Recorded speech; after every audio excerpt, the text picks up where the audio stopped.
Bullying. There's been a lot of talk, Mr. President, about bullying. Having grown up liberal in a small conservative town, I know a thing or two about bullies.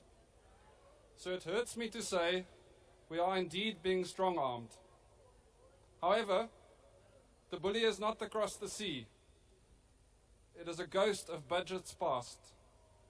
The consequences of our terrible decision to constantly borrow more for decades. And now, we have a huge interest payment bill.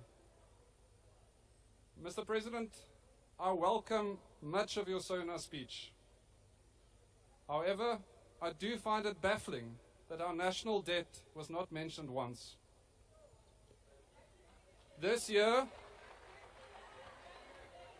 for every 100 rand in tax revenue we're collecting, we're spending more than 20 rand on interest payments. A number which is hard to understand intuitively, especially at scale.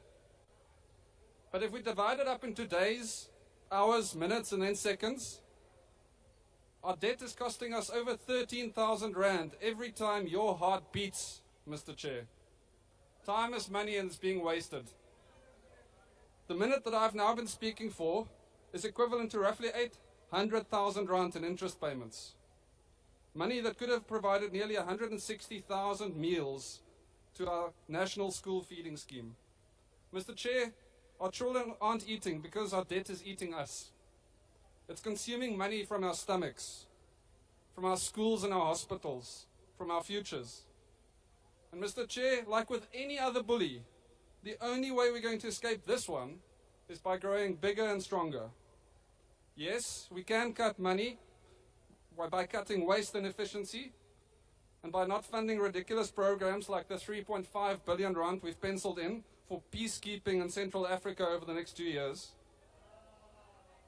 We've already financed one deadly and embarrassing military disaster in the Central African Republic under President Jacob Zuma, and we can't repeat this mistake. But we cannot win this fight simply by cutting. Let's put it this way. If you work overtime, but you find yourself thousands of rand short after buying groceries, paying rent, taxes, and interest on your massive credit card bill, then cancelling your Netflix is not going to help. Nor is pulling your child out of school the solution. And there is no way we can ask hard-working South Africans to pay more taxes. To escape our debt trap, we need better jobs, Mr. President. We need them now. And this is exactly why the DA is in government. We are the business-friendly party of economic growth. And I do not mean temporary jobs for votes. We all know the type. Those created by the next speaker, populist Premier Panyaza. We don't play games with the unemployed. And while tweet storms rage around us, and parts of the ANC continue to push policy that worsens racial divides, economic inequality and foreign relations, our ministers are not blown off course. We know that jobs remain our Southern Cross. Mr. Chair, there's another interrelated reason why we're in this GNU. As the emperor and philosopher Marcus Aurelius said, the object of life is not to be on the side of the majority, but to escape finding oneself in the ranks of the insane.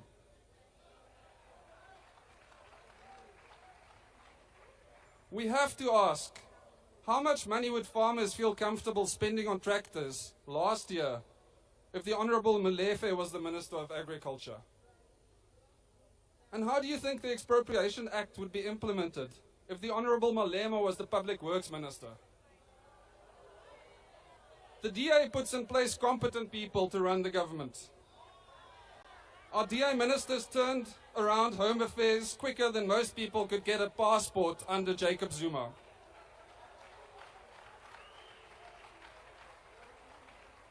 However, we will not solve our jobs or debt crisis alone.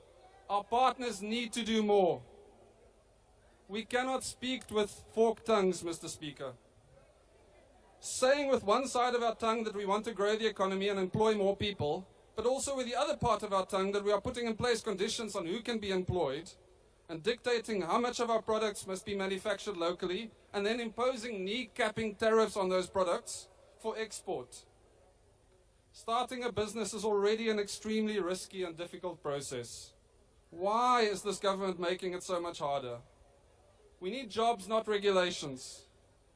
We also don't need bailouts dressed up as infrastructure investment. We know what you're up to. And as Ernest Hemingway wrote, one becomes bankrupt gradually and then suddenly. This country has been going bankrupt gradually with its ever-growing regulations and business-killing measures, as well as its ever-fattening debt burden. But if Transnet gets a 50 billion rand bailout that its chairperson is demanding, if Eskom continues to lose money and it wants another bailout, we will become bankrupt quite suddenly. We cannot be bullied into more bailouts, more debt, or more taxes. We must stand firm. We need to stop the debt. We need to start the jobs. We need our GNU partners to pull their weight. The DA cannot do this alone.